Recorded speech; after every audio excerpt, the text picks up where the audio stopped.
जय Shri Krishna everyone, welcome back to my channel. Friends, आज इस वीडियो में हम ये जानेंगे कि 16 सोमवार का उद्यापन कैसे किया जाता है। इस वीडियो में मैं आपको बहुत ही सरल तरीका दिखा रही हूँ। सबसे पहले पूजा के लिए घेरू से एक चौक बना लेना है और उसके ऊपर लकड़ी की चौकी रख देंगे। चौकी के ऊपर हमें सफेद वस्त्र बिछा लेना है। आप चाहें तो लाल वस्त्र भी बिछा सकते हैं। 16 सोमवार पूरा होने के बाद 17वें सोमवार को उद्यापन किया जाता है। देखिए, अगर 17वें सोमवार पर आपका पीरियड्स आ जाता है, किसी भी वजह से आप नहीं कर पा रहे हैं, तो आप 18वें सोमवार पर या उसके बाद भी किसी भी सोमवार को ये उद्यापन कर सकते हैं। 16 सोमवार के बाद आपको व्रत नहीं करना है। शाम को प्रदोष काल में ये पूजा की जाती है। प्रदोष काल यानी 4 बजे से 5:30 के बीच में आप ये पूजा कर लें। तो देखिए, यहाँ पर लकड़ी की चौकी लगा दी है, सफेद वस्त्र बिछा दिया है, अक्षत का आसन देंगे और भगवान महादेव, माँ पार्वती और गणेश जी की फोटो हो या तस्वीर उसको विराजमान कर देंगे। चावल का आसन और लगाएंगे और दिए को विराजमान कर देंगे। देखिए, 16 सोमवार के व्रत में मिट्टी के पार्थिव शिवलिंग बनाकर पूजा की जाती है। अगर आपके घर पर शिवलिंग है तो आप उनकी पूजा कर लें। अगर आप मंदिर में जाकर पूजा करना चाहें तो भी कर सकते हैं। आप अगर घर पर उद्यापन कर रहे हैं और घर पर शिवलिंग नहीं है तो आप पार्थिव शिवलिंग बनाकर पूजा करें। तो देखिए, मैंने पार्थिव शिवलिंग बना लिए हैं, बिलपत्र पर विराजमान कर दिया है और मैंने चौकी के ऊपर भी विराजमान कर दिया है।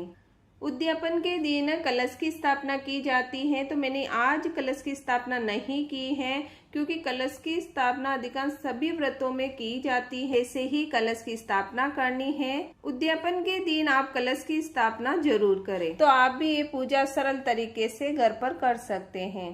घी का दिया प्रज्वलित कर देंगे और सभी को स्नान करा देंगे। सबसे पहले हमें भगवान शिव का अभिषेक करना है, तो जल में गंगा जल मिलाकर भगवान शिव का अभिषेक करेंगे जल से। उसके बाद पंचामृत से अभिषेक करना है और उसके बाद वापस जल से अभिषेक करेंगे। 3 बार अभिषेक किया जाता है। उसके बाद भगवान शिव को जनेऊ समर्पित करेंगे और माता पार्वती, महादेव व गणेश जी को वस्त्र स्वरूप कलावा समर्पित करेंगे। दिए के यहाँ पर भी हमें कलावा समर्पित करना है। वस्त्र समर्पित करने के बाद भगवान भोलेनाथ को चंदन का टीका करेंगे और माता पार्वती व गणेश जी को रोली का टीका करना है।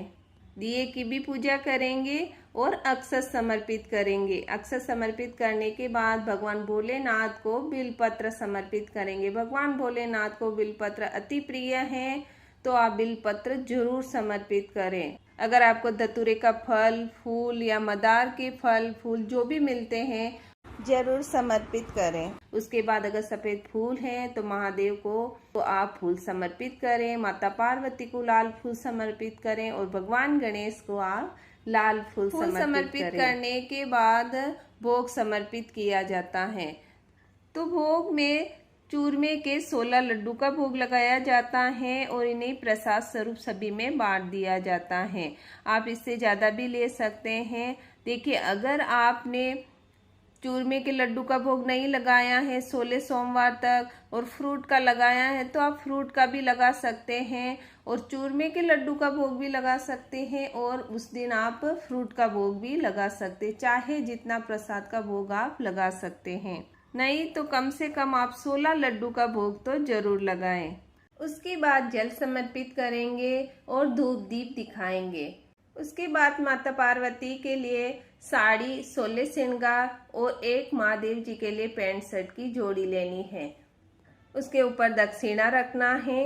एक जल का लोटा लेंगे, हाथ में अक्षत और फूल लेकर 16 सोमवार की कथा सुनेंगे। हाथ में पुष्प और अक्षत लिए हैं वो भगवान के चरणों में समर्पित कर ले। हाथ में फूल, अक्षत, दक्षिणा लेकर संकल्प को वापस छोड़ना है। 16 सोमवार का संकल्प लिया था, उसी तरह हमें 16 सोमवार का संकल्प छोड़ना है।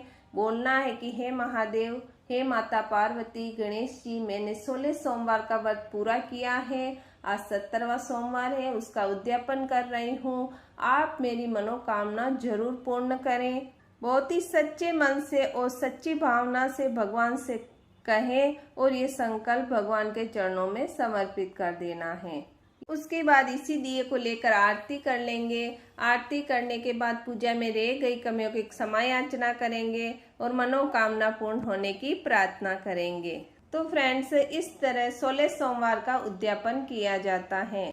चौकी को दूसरे दिन सुबह उठाया जाता है। जो लोटे में जल है वो आप पौधे में डाल दे और जो भी आपने प्रसाद रखा है, छोले चूरमे के लड्डू हो या फ्रूट हो, जो भी आपने पूजा में रखा है उसको प्रसाद स्वरूप सभी में बांट दें।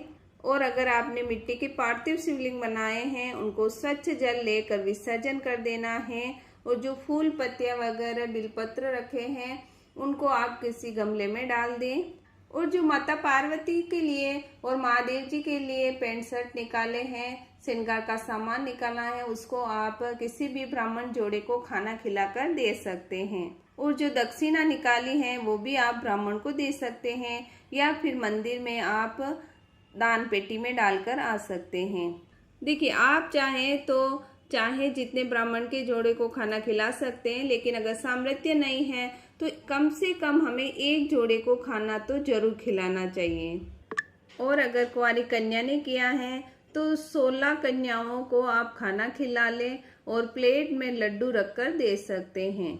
आरती हो जाने के बाद हाथ में जल लेकर चौकी पर घुमा लेना है, जिससे पूजा पूर्ण मानी जाती है। आई होप मेरी दी गई जानकारी आपके लिए यूजफुल हो। वीडियो अगर थोड़ा भी यूजफुल लगी तो वीडियो को लाइक करें और चैनल को सब्सक्राइब करें।